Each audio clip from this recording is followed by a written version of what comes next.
Okay, so welcome again, grade 10, to our second summative review. Ang bilis ng panahon, ano? Ang bilis ng araw. Second summative na. Parang kailan lang yung first summative natin na review.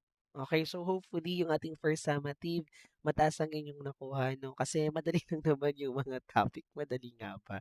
So, this time, okay, ito po yung ating mga covered topics, mga anak. So, balancing chemical equations, factors affecting chemical reactions, exothermic and endothermic reactions. So ito po yung ating covered topics for this summative review. Okay, so hopefully is makatulong somehow. Ano po? Ayan, so remember, these are review questions only and are not guaranteed to appear on the actual test. So use this reviewer as a guide and reference. Remember the key terms and understand the concept. So wala pong 100% assurance na sila ilalabas. Kumbaga para silang guide lang. So parang somehow, baka may similar questions, di ba? Yan. So let's start. Sample question, read and analyze. What happens to the reaction rate when temperature increases? A. It slows down. B. It stops. C. It increases. And D. It remains the same. So ano yung nangyayari sa reaction rate? Okay, kapag yung temperature natin tumataas, bumibilis ba or bumabagal? Okay, so yun yung ating titingnan, ano? So here, the correct answer is it increases. So napakalaking factor yung ating temperature because when temperature increases, the reaction rate increases as well. Okay, so bakit po? So hindi po slows down kasi higher temperature does not slow the reaction. Pinapabilis pa lalo pag mataas yung temperature. It stops. Increasing temperature does not stop a chemical reaction. Bibilis lalo yun. Higher temperature gives particles more kinetic energy, just like what I'm saying, causing more frequent and effective collisions, which increases the reaction rate. Actually, parang magka-connect yung klase or yung lesson ng G7 ngayon at grade 10. Okay, yung sa G7 lang, very simple. Sa inyo is medyo high. Ano po? Letter D, it remains the same, not at all. Kasi pag tumataas yung temperature, bibilisan siya yung ating chemical reactions. Ano po? So, number two, which factor increases the number of particle collisions? Okay, which factor increases the number of particle collisions? A, lower concentration. B, higher concentration. C, lower temperature. And D, smaller container. So, in this question, okay, paano ba nagkakaroon ng increases the number of particle collisions sa lower. Actually, dalawang choices lang yung pagpipilian niyo dito, mga anak. Is either in lower concentration or in higher concentration. The answer here is in higher concentration. Why? Kasi sa higher concentration, madami ka nang nailagay. Okay, nailagay, let's say na um, substance. Okay, pag naglagay ka pa, mas dadami pa yung particles, malaki yung chance na magkaroon ng more collision. Kasi the more particles, the more chance of collisions. Okay, doon sa ating higher concentration. So sa lower concentration, ito yung sinasabi ko nga, fewer particles are present resulting few din yung collisions. But more particles are packed in the same space leading to more frequent collisions and faster reaction rate. So lower temperature, smaller container, it's not um what you call this, hindi sila kasama dun sa choice na pagpipilian dapat. If you know how to eliminate answers, eliminated na yung dalawa. Okay, so why do powder substances react faster than solid blocks? Bakit? Okay, mas nagre-react ng mas mabilis yung ating mga powdered substances than in solid block because okay, of their surface area. So they are heavier, they have greater surface area, they are colder, or they contain more atoms. It's letter B, ano, they have greater surface area. Kasi dun sa ating mga powdered substances, mas maraming surface area yung naka-expose sa water compared doon sa solid blocks. Kasi solid blocks, possible yung middle part hindi pa naka-expose sa water. Kaya mas mabilis natutunaw or nade-dissolve and nagre-react yung mga powdered substances sa ating, let's say, sa liquid. Okay, so ayan, they are heavier. Mass does not determine how fast a reaction occurs. Yeah, letter B, they have greater surface area. Powdered substances expose more particles, resulting in more frequent collisions and faster reaction rate. they are colder, temperature is not the reason. Okay, sa powdered substance react faster. In some cases, possible, pero iba kasi yung ating question eh. So you have to analyze the question. Why do powdered substances react faster than in solid blocks? Definitely, pag ganyan yung tanong, it's because of the surface area. Ano? Ayan. So, number four, which substance speeds up a reaction without being consumed? Ano naman yung nagpapabilis without being consumed? Okay, so is it the solvent, the catalyst, the product, or the reactant? Okay, hindi naman yung reactant kasi yun yung magre-react eh. Lalo namang product, hindi. Yun yung ma-form.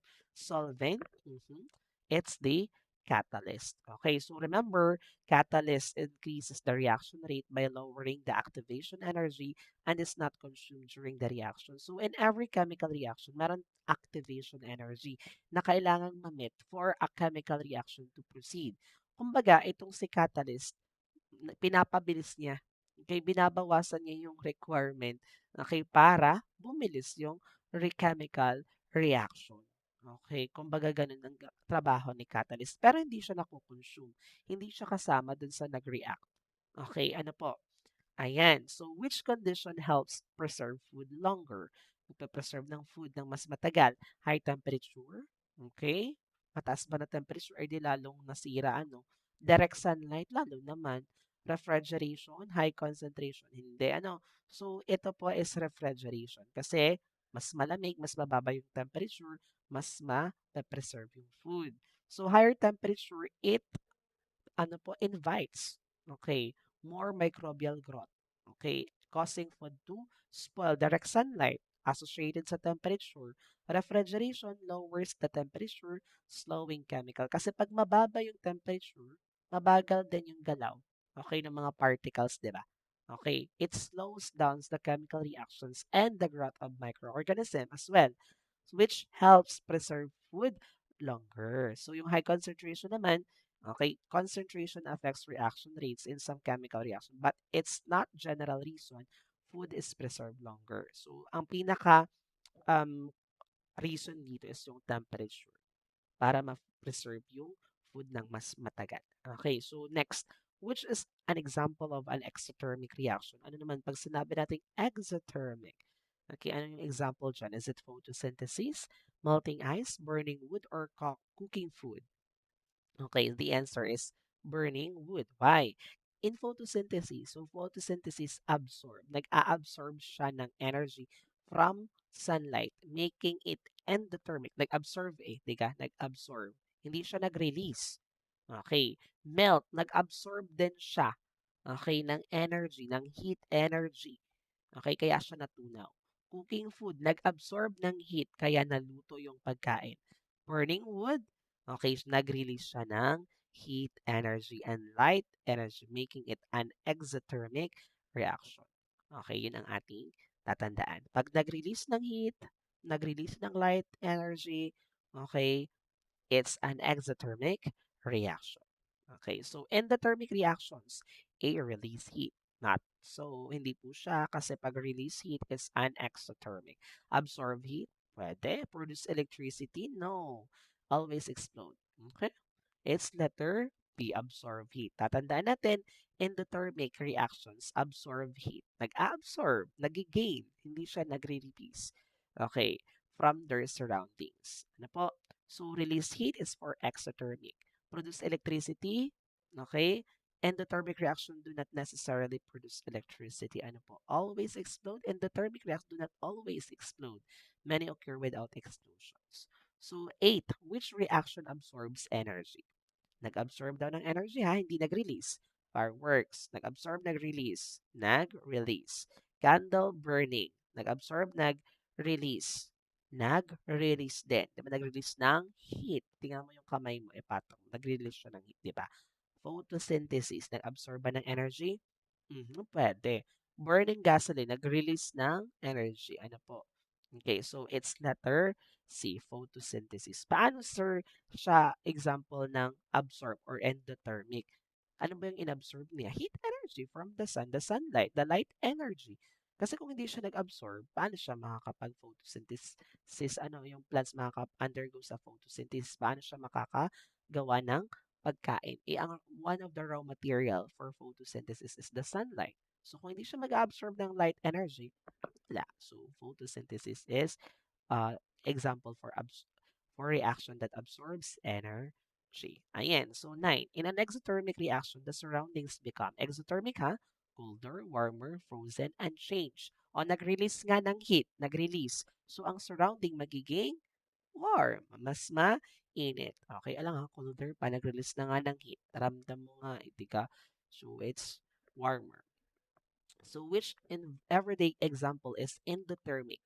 Endothermic ha, ibig sabihin nag-a-absorb ng heat. Hand warmer, fireplace, cooking food, or burning paper. Everyday, endothermic, ibig sabihin nag-absorb ng heat. Okay, it's letter C, cooking food. Ano po? Kasi kung hindi siya nag-absorb ng heat, yung food, yung niluluto mo, maluluto kaya yan?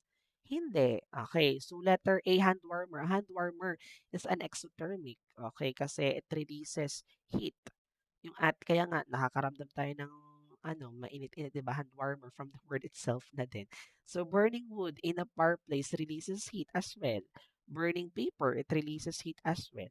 Okay, so alam na natin yon. So the law of conservation of mass states that A. Atoms disappear. B. Matter cannot be created or destroyed. C. Products always weigh more. Or D. Reactions create new atoms. So, nandyan ulit siya. Diba, lalabas din. Lumabas na ito nung term first summative, lalabas ulit siya ngayon. So, it's letter B. Ano, matter cannot be created or destroyed. Okay. Atoms only rearrange in a chemical reactions. Ano po? Next, a balanced chemical equation has, paano ba natin masasabing balance yung isang chemical equation? Equal number of molecules only, equal number of atoms of each element, equal number of compounds, equal coefficients only.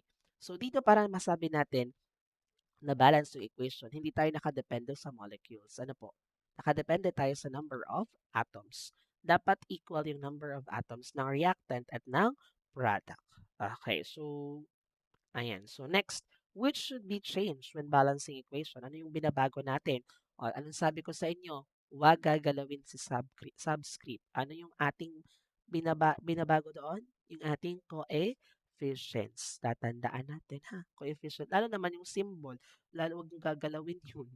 Okay, so laging ang gagalawin, binabago is yung coefficients when balancing equations. Yan. What does a coefficient represent? Okay, coefficient represent ha, number of atoms in one molecule, number of molecules or formula units, or atomic mass. The atomic number. Ano yung nire-represent ng coefficients? Okay, yung subscript, yung sa atoms talaga. Pero yung ating coefficient, yung whole number na malaki, it's the number of molecules. Tatandaan natin, molecules. Sa subscript yung sa atoms. So, yung sa ating coefficient, it's the number of molecules. Kasi in a sa isang coefficient, pwedeng may dalawang atoms or magkaibang atoms yung pwede nating i-associate, 'di ba? Okay, next. So the number of molecules or formula units, a coefficient tells how many molecules or formula units take part in the reaction. Okay, next. In water or H2O, the subscript 2 means blank. 2 water molecules, 2 oxygen atoms, 2 hydrogen atoms, or 2 compounds. Yung subscript natin, it tells the number of atoms. So, saan nakalagay yung 2 sa H? So, ano yung H? It's hydrogen. So, 2 hydrogen atoms. Okay. Next, which equation is already balanced? So, titingnan natin, bibilangin lang natin yung number of atoms. Sa reactant, dito sa letter A, dalawang hydrogen, dalawang oxygen atoms. Sa ating product, dalawang hydrogen, isang oxygen balance, hindi. So, it's not. Hindi yun yung sagot. Sa letter D naman muna tayo. Okay, yung sa reactant, ang iron is isa lang. Okay, ang kanyang oxygen sa reactant is dalawa. Okay, pagdating sa product, naging dalawa yung iron atom ng iron, naging tatlo yung oxygen atom. So, hindi yun balance. Sa letter C, magnesium sa reactant isa, dalawa yung oxygen. Pagdating sa product, isa pa din naman yung magnesium, pero isa na lang din yung oxygen. It's unbalanced. Letter B, sa ating reactant, isa lang yung carbon, dalawa yung oxygen. Pagdating sa product, isa pa din yung carbon, dalawa pa din yung oxygen atom. So, is it balanced? Yes, it's letter B. So, ganun lang yung paghahanap ng balance equation. Titingnan natin kung equal yung number ng atoms sa reactant at sa product. Okay. Which factor has the greatest effect on rusting? Ano yung pinaka malaki yung factor sa rusting? Pagkakalawang, temperature, surface area, water and oxygen exposure, or color? Actually, napakadali kasi we always experience this. Ay, pag nabasa yan, kakalawangin na yun. So, ano yung pinakamalaking factor in rusting? It's water and oxygen palagi. Ano po? Okay. So, ayan. Increasing concentration generally makes reaction. Okay, ano po? Increasing concentration generally makes reactions. A, slower. B, faster. C, stop. D, impossible. Actually, parang parehas din siya sa temperature. Increasing concentration, okay, pinapabilis niya yung reaction or chemical reaction. So, ibig sabihin, pagtaas ng concentration, pagbilis din ng chemical reaction. Like pagtaas ng temperature, pagbilis din ng chemical reaction. Same sila ng concentration, ano? So, sige. Why are catalysts important in industries? Bakit mahalaga? Ano nga ulit yung catalyst? Okay, it, ano po, lowers the activation energy in a chemical reaction and it, ano po, makes the chemical reaction faster than usual. Pinapabilis niya. Yun yung role ng catalyst. Letter A, they stop reaction. B, they make reaction faster. C, they increase product mass. D, they lower temperature. Hindi pwede. Yung letter C, malalabag natin yung law of conservation of mass. They lower the temperature. Hindi rin. Kasi pagbaba ng temperature, babagal din yung ating chemical reaction. They stop the reaction. Eh, paano mangyari? So, letter B, they make reactions faster. So, napakadali lang naman mag-analyze, ano? So, which situation shows the fastest reaction? Rusting iron, it will take a year or a month. Milk souring, medyo 1 or 2 days, 3, ganun. Fireworks exploding, paglabas mo, boom. Fruit ripening, okay, it will take time din, diga? Hindi yan hindi yan mabilis. So, ang mabilis na chemical reaction dito is fireworks. Paglabas is sabog agad. Ayan. So, next, ayan. Proceed tayo sa balancing chemical equation. Tandaan, ang gagalawin coefficient, not the subscript. Okay, so, sir, lahat po ba ng blanks diyan nalagyan namin ng coefficient? No. Lagyan ko lang yan ng blanks para hindi ninyo malaman kung saan talaga kayo maglalagay ng coefficient. Kasi pag doon lang ako naglagay sa kabila, ay doon lang pala ako maglalagay ng coefficient. Okay, so kailangan nating balance. So, lagi sa rule natin, mag-uuna muna tayo maglagay ng coefficient sa product. So, maglagay muna tayo 21, H2O.